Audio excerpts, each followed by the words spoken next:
Yan dyan, Paps.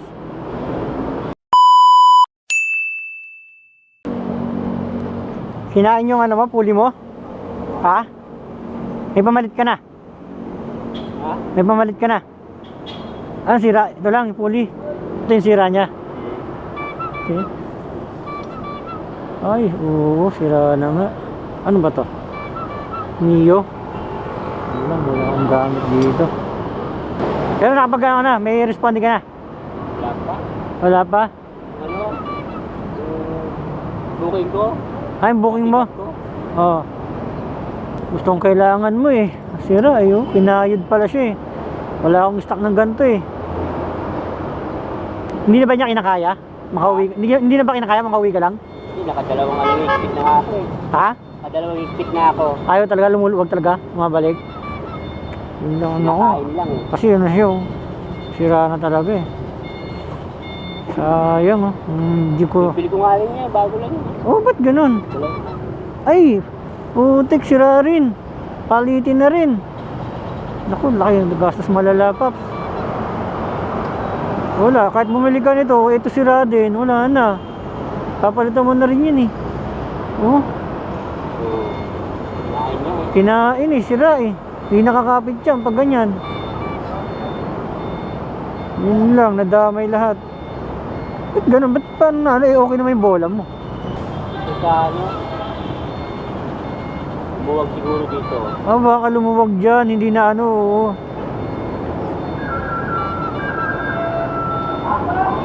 Paano yan?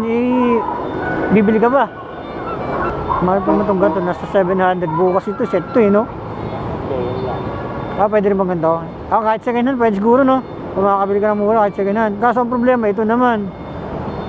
Hindi ka makakabili talaga pag kaya palitan talaga yan. Hindi ka kapit eh. Ba't nadamay pati yan? Yun lang ang problema. Oo, yun oh. Saklap. Mahirap. Buti na sana. Ito lang, hinagawa ng paraan kagad eh. Oo. Hindi, nadamay. Hindi kakapitin yan eh. May ganito lang sana ako. Okay sana eh. Wala akong pamalit ng ganyan. Mahal pa naman yung ganyan din. Ang kunyal. Oo. Bakit? May mga second hand naman no? Ano na, gastos pa rin. Mahirap din maghanap ng ganyan. Hindi maganap ng ganyan. Kaya nga eh. Wala, di rin pala kitang matutulungan. Kahit anong gawin ko. Pero saan ka pa, Paps? Pakoon. Oh, taga-Cavite ka rin. Ano ba yan? Taga-Cavite na. Ito, pag di mo tutulak na lang kita. Ako, buta. At taga-Tansa pa ako. Tsaka ba? Oo, malayo pa ako sa'yo eh. Bago lang mag-SM. Sa may SM Las Piñas. SM Bacor. Oo. Kung gusto mo, itulak kita kung gusto mo. Hanggang sa may pang ano ko ba, pang shop ko ba, paayos. Ba, may bukay ka pa. Wala na, pauwi na ako. Tulungan na kita, hatid kita hanggang pauwi.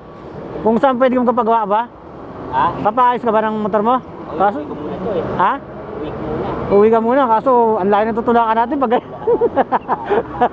pagod yun. Yan ang budget niyan. Hindi natin shop. Kaya nga eh. Kaso kung di naman kita tutulungan dito, dito ka lang, wala naman dito tulong sa'yo. Ang problema naman, napakalayo mo rin. Hindi naman kita kayanin hatakin talaga ng gano'ng kalayo. Wala, kung ganyan tayo, di tayo makasimulan. Tara, simulan natin.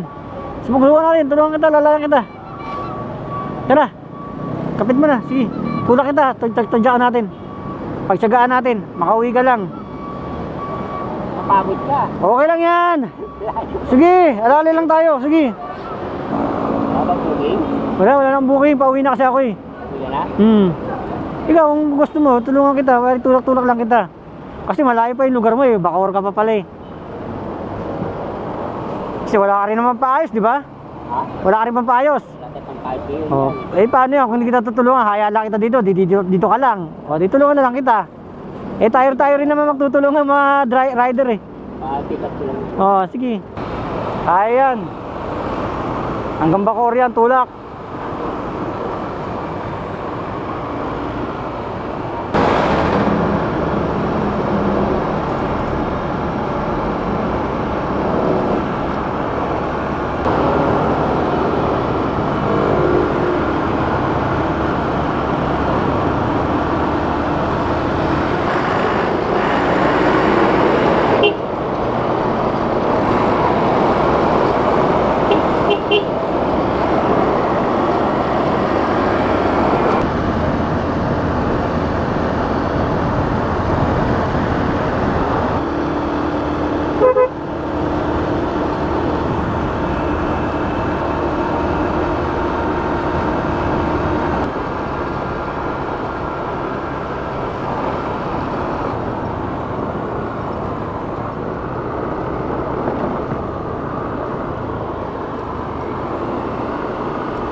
Yan na?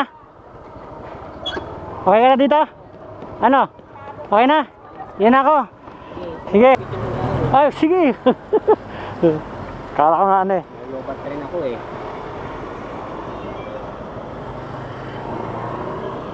Okay. Pa. Okay, sige Babs. Kaya nga, salamat, sige. So yun.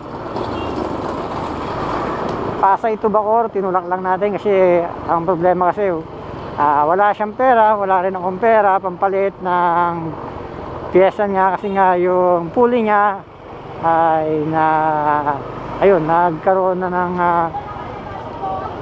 nakayod na kasi yun, kaya ganyan nangyari, nahirapan na ikabit, hindi na siya kumakapit pa naman siya, maandar pa naman, kaso nga lang problema hindi na kayang itodo, so kaya inalalayan ko na lang siya para at least kung masiraan man siya uli, di tutulak ko na lang ulit siya, patulak-tulak lang siya, gagawin ko. So ayun, walang masamang tumulong basta ang hangarin mo ay maganda. At syempre, kung tutulong tayo, yung bukal sa puso, yung walang pag-aalinlangan, yun ang kailangan natin gawin. Syempre marami pa naman taong gumagawa nito eh. Kaya sa mga rider dyan, ang kapwa rider ko, tulungan tayo sa daanan. Yun lang ang magandang halimbawa para sa ating mga rider. So, paro, dito na tayo. Bye-bye.